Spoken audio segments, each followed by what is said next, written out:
I am holding a t-shirt, and on that t-shirt is a picture of a baseball. Baseball, two pieces of leather held together by a single string, single thread there.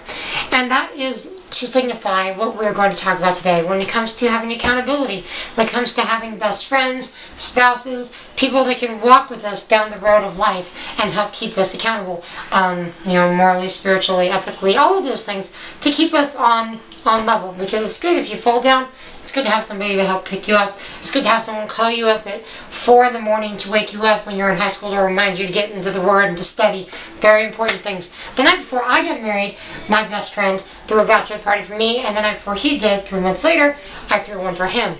And we did the same thing, and both, we just basically just hung out together, talked about life, talked about marriage, friendship, and how God brings people together, unifies them as one, and how important it is for us to have somebody in our lives to help us stay accountable, to stay afloat, to not always necessarily give us the advice we want to hear, but give us the advice that we need, the wisdom that we need to follow through on life. We are in chapter 21, and we're going to kind of just skim through a little bit because we talked a lot about this in 2 Kings when we went through that. King Chron, of course, he was a bad guy. He killed his brothers, married Ahab's daughter. In chapter 22, relating to 2 Kings 8, Ahijah and Athaliah, Joash is protected throughout that whole thing. As an infant, Joash is brought through, and the high priest, Jehoiada, is the one that basically, when Athaliah goes off the deep end, after about 7 years or so, Jehoiada, the high priest, brings out Joash and says, "Here's our king. He's the child of David," because Athaliah, was Ahab and Jezebel's girl, and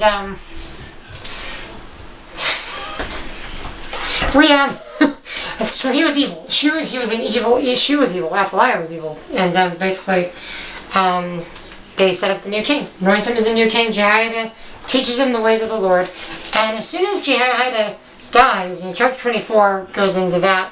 He goes downhill from there. There's about God's house. One good thing Joash does do is rebuild God's house, because it had been looted by the enemies already. Several times the temple of God gets looted, and they go in there and they try to conquer, basically. And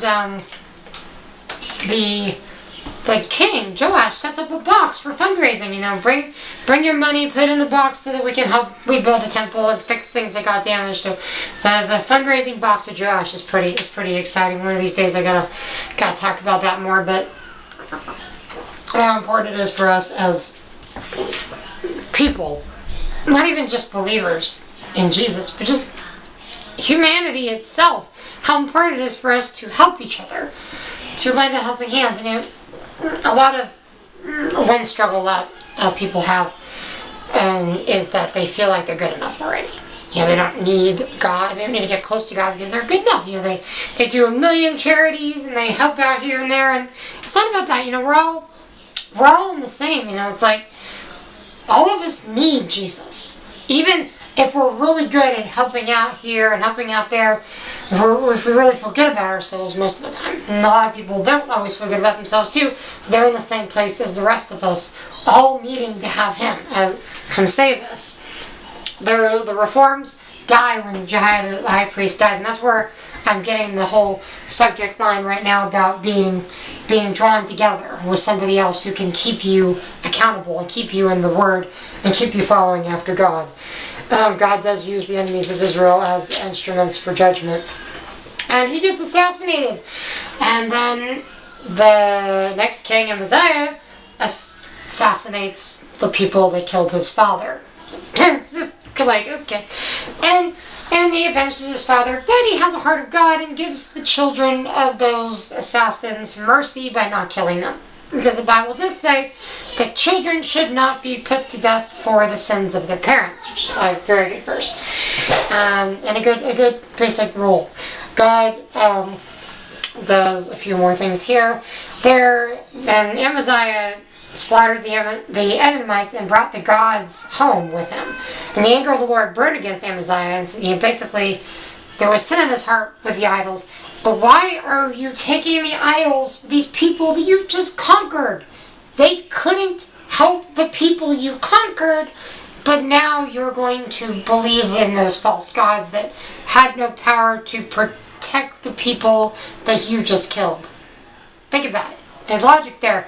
It's a little bit messed up, but Amaziah still, he didn't listen, and he was punished. And Matthew, in his gospel, actually excludes these three kings, Amaziah, Joash, and Amaziah, interestingly enough. And Amaziah does get assassinated as well. Chapter 26 is the prideful downfall of King Uzziah, which, by the way, King Uzziah is important because we know from the book of Isaiah, the prophet, the beginning, it says his commissioning began at the death of Uzziah. When Uzziah died, Isaiah will start his preaching. But we'll get to that when we get to the book of Isaiah. Uzziah was teachable for a while, but then he started to fall away. I do like verse 10, because this tells us that King Uzziah was a rancher. He was a farmer. He was a guy who loved the soil. He loved the earth. He loved that he had vine dressers and plowmen. He loved the fertile soils. That's pretty cool. I like that. It's one of those things you can use for a quiz. It's like who's the rancher, the king that was a rancher, or a king that liked the earth. But he also pioneered catapults and did a lot of great things. He was a good king for a while, but he did fall because of his pride, and because of that he ended up getting leprosy. And his son led for a little while he had leprosy up until he died.